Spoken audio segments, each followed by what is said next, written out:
Hello, everybody. It's Daniel here, and welcome to Emotional English Podcast, where we learn English language effortlessly, emotionally, filled with energy, and of course, positively. Welcome, everybody. Today, I want to share another podcast episode with you guys, and we're going to talk about a beautiful topic. It's called The Secret to Mindful Travel, a Walk in the Woods. So this is the beautiful topic from the website nationalgeographic.com. And this is the practice which I've went through. I just came back from my Pythagoras Day event from my philosophy school. And we had experienced this beautiful practice from Japan. It's called the forest bathing. And forest bathing is quite a nice experience because you have a chance to practice a little meditation and get rid of the distractive thoughts and be more positive, be more concentrated on the nature. So it's just really life-changing experience.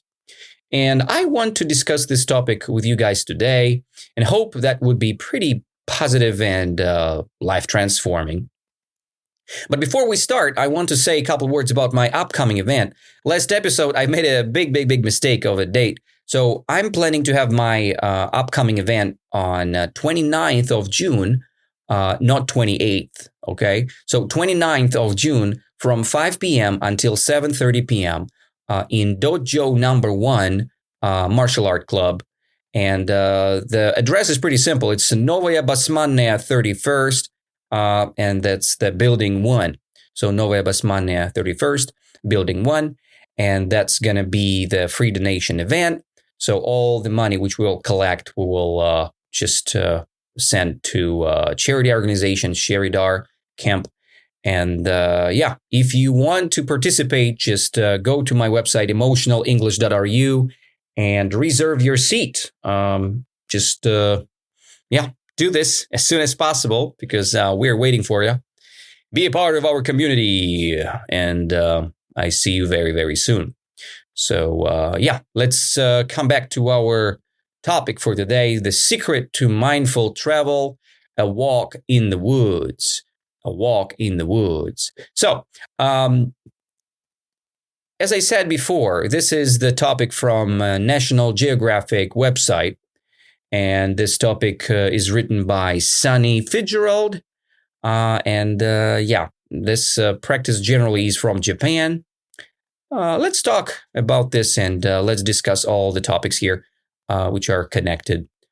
So I will read 3 paragraphs next, and I will make some pauses. I will discuss each sentence step by step. If we'll see something new as a vocab parts or just an idea to simplify, I'll do it for you guys, and we will understand the logic and the idea of the text right away.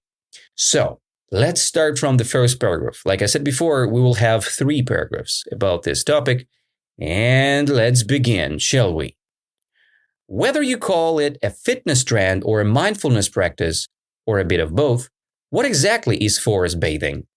The term emerged in Japan in the 1980s as a psychological and physiological exercise called Shinrin-yoku, the forest bathing, or taking in the forest atmosphere. The purpose was twofold: to offer an eco-antidote to tech boom burnout, and to inspire residents to reconnect with and protect the country's forests. So whether you call it a fitness trend or a mindfulness practice, or a bit of both, what exactly is forest bathing? That is the first sentence here. So we have the topic of forest bathing, right? And we do have a beautiful phrase. It's called mindfulness practice. So what does it mean, mindfulness? Mindfulness, it means when your mind is aware of actions and things which are going on right now. So that's the mindfulness, when your mind is full of awareness. Right? Awareness, it's the moment here and now when you do understand what's going on this very moment. So you can say that the person is mindful when you understand that he is with you here and now. He's conscious, he's aware, he understands what's going on, mindful.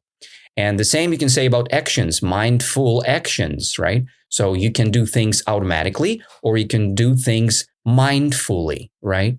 So, and mindfulness is the moment of realization, the moment here and now when you're aware of things. So, whether you call it a fitness trend, because this forest bathing is the fitness trend nowadays, because it has some benefits, because you're walking, you're burning your calories, right? It is pretty good fitness trend, but it is a mindfulness practice as well. Or it's a bit of both, right? So you do have a fitness trend here and the mindfulness practice as well. And exactly you call it with one phrase. It's called forest bathing. That's the first sentence. And they're kind of asking us, is forest bathing a fitness trend or a mindfulness practice? Or it's a bit of both, right? Or it's a bit of mindfulness practice and a bit of fitness trend. So that's the question, what they ask first. Next, they say, the term emerged in Japan in the 1980s as a physiological and psychological exercise called Shinrin-yoku. So then we have the parentheses or brackets, forest bathing or taking in the forest atmosphere, just like a definition of Shinrin-yoku. And we can start from Shinrin-yoku, I guess. So Shinrin-yoku, it's the Japanese definition of forest bathing or taking in the forest atmosphere when you're just having a walk somewhere in the forest. So, and this term, this idea emerged in Japan. So who created this term? Japanese people, they emerged the whole thing. It happened. It just came into view in Japan.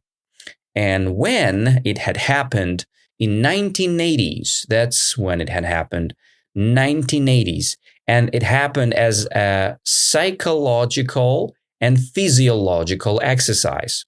So what does it mean, psychological exercise? Psychological exercise, it's exercise for your mind, and physiological exercise, it's an exercise for your body, right?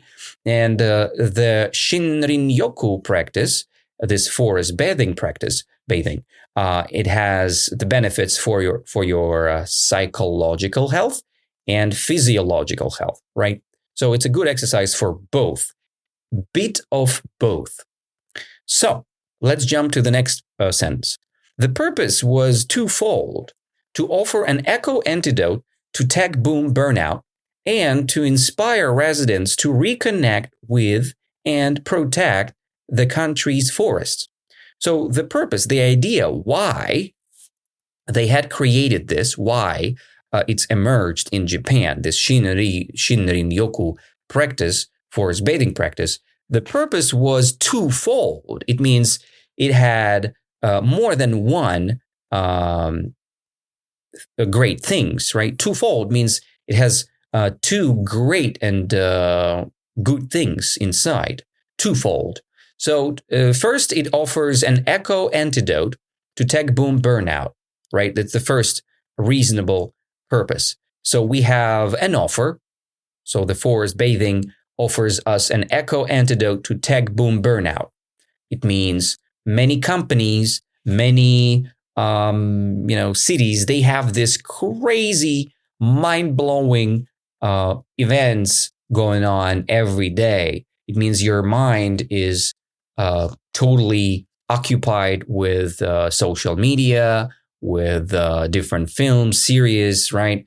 And this forest bathing Shinrin-yoku practice is giving you a chance to have a healthy eco-antidote to this tech boom burnout going on in your mind, right? And when you're sick of things, let's say you cannot watch a film anymore, you cannot play a computer game, it's called a burnout, when you don't want to do things anymore.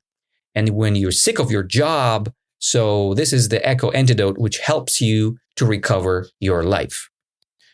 It's the first benefit. And the second one, because this is the twofold purpose, it has to inspire residents to reconnect with and protect the country's forest.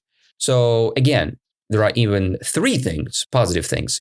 It's inspire residents to reconnect with the forests and protect the forest. So there are three things here, right? Three purposes. Eco antidote for against the burnout. Next, the reconnection with nature and protecting the nature. So the three biggest things.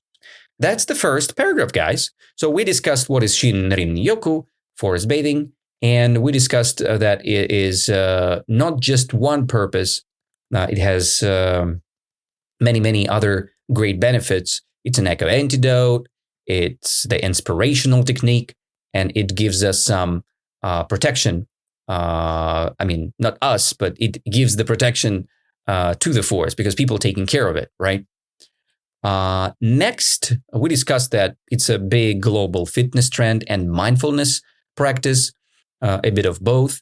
And we discussed that it's a pretty historical practice because first time it's emerged in Japan in 1980s, right? As a physiological and psychological exercise. So it helps both areas, right? That's the first paragraph. Let's jump to the next one. And let's revise something new and discuss the topic deeply. The Japanese quickly embraced this form of ecotherapy, and in 1990s, researchers began studying the physiological benefits of forest bathing, providing the science to support what we innately know. Time spent immersed in nature is good for us. While Japan is credited with the term Shinrin-yoku, the concept at the heart of the practice is not new. Many cultures have long recognized the importance of the natural world to human health. That's the second paragraph is over here. So, and we discuss step by step, sentence by sentence now. The Japanese quickly embraced this form of ecotherapy. So they start using this. Embracing something, right? When you embrace things, you start using it more often. You give more attention to it, right? You're looking closely to it, and you just touching things more often when you're embracing things, right? So this, and then the Japanese, they quickly embraced this form of ecotherapy for a reason. And you remember three reasons, right? The first reason was an eco antidote against the burnout. Next one is the inspiration to reconnect with the nature. And of course, protecting the forest, right? So, and Japanese realized, hey, that's a good thing. So let's embrace this form of ecotherapy. And in 90s, so after 10 years of using this technique, in the 1990s, researchers began studying the physiological benefits of forest bathing. So there are some scientists, right? And there were some scientists in 1990s. These are like they were researchers, right? And they began studying the physiological benefits. What does it mean, physiological benefits? A benefit, it's something good. It's something which makes your life better. For example, you have positive pluses and minuses. So benefit, it's a plus. So what are the benefits of forest bathing, right? And the researchers, they started to study this nonsense or this sense, right? So they started to search the information about this. And they realized that there are plenty of physiological, like not only psychological, but physiological benefits of forest bathing. And they providing the science to support what we innately know. What does it mean, innately know? It means naturally know. What we naturally, innately know. Scientists, they provided us the scientific knowledges about this. So they proved what we innately know, what we already know, naturally know, that this time spent immersed in nature is good for us. When you spend your time immersed in nature, it means connected with, right? Somewhere inside of the forest. It's very good for us. It's very beneficial. It's a lot of pluses here, right? it's good for your body, it's good for your mind. And these different researchers, they provided the science to support that great natural innate idea. So, while Japan is credited with the term Shinrin-yoku, the concept at the heart of the practice is not new. So people say that Japanese created this idea of Shinrin-yoku, of forest bathing. But naturally, this concept and this idea is very, very old. This practice is very old. Japanese people, they just gave it a name and promoted that idea. And I practiced the Japanese style of Shinrin-yoku. And that's a pretty interesting practice.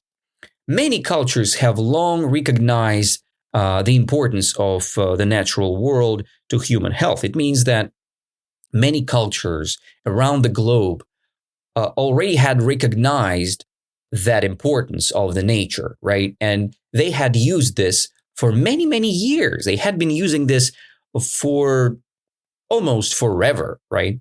And we have been using this for how many years? Probably a lot. And we're still using it. It's a pretty beneficial technique, and we should do this more and more often. That's the second paragraph. So what we discussed here? We discussed here the history, right? The history of Shinrin-yoku. And Shinrin-yoku, or forest bathing, let's say scientifically, came to us with proofs in the 1990s, right? In 1990s. So the researchers, they began to study this as a psychological benefit thing. And they realized they provided a good scientific reasons, natural, innate reasons, right? And they provided a great reasons why you should spend your time immersed in nature, connected with your nature, because it is good for you. So next, what else? We will jump to the next and the last paragraph about the forest bathing. And forest bathing, it's not just for the wilderness lover. The practice can be as simple as walking in any natural environment and consciously connecting with what's around you. For a more structured experience, you can join trained guides for a meditative 2 to 3 hour ecotherapy excursion. And that's the end of the paragraph. And they provide us here 5 places to try forest bathing. But let's drive to the beginning of this paragraph, and we will discuss what this paragraph means in general, sentence by sentence. So forest bathing here is not just for the wilderness lover, right? It is for everybody. If you're a lover of the wilderness, it means you love the nature in general. So wilderness is the wild nature. So forest bathing is not just for the wilderness lover. It's for office plankton as well. So if you're an office plankton, the person who likes to stay at the office, it's fine too. So you can do and practice forest bathing. It's not just for the wilderness lovers. It's for everybody, right? And the practice can be as simple as walking in any natural environment. It means you can walk in the park and practice this forest bathing. You can walk in a natural square or whatever. So somewhere where you see some nature, right? And if you see the part of nature, you can practice Shinrin-yoku there, forest bathing. So the idea of this, it must be conscious. What does it mean, consciously connecting with what's around you? It means you're concentrating your mind and you connect your mind with all things which are around you, right? So you're doing this how? You're doing this consciously. You're thinking about this deeply, and you are thinking about an experience, which happening with you right away.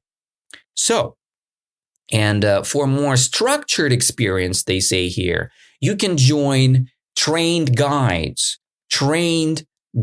for a meditative 2 or 3 hours ecotherapy excursion. So there are some people, the guides, and they provide you the trained guide how to meditate for 2 or 3 hours, and they provide you an excursion to the forest. And you can choose the person who you want to practice with and the place. And they give us here 5 places. I will read them for you, no problem. So it's New York, Adirondack Mountains. I think I'm correct. Adirondack in Adirondack Park, right? In New York, Costa Rica in general. So because it's covered by forest. New Zealand, it's a beautiful place, beautiful location, full of nature.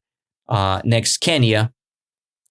And some other, Hawaii, of course, Hawaii as well. I think you can go to any place in the world to practice this because, look, you can go to Bali, you can go to India, and you can go to your local forest and just try this out, right?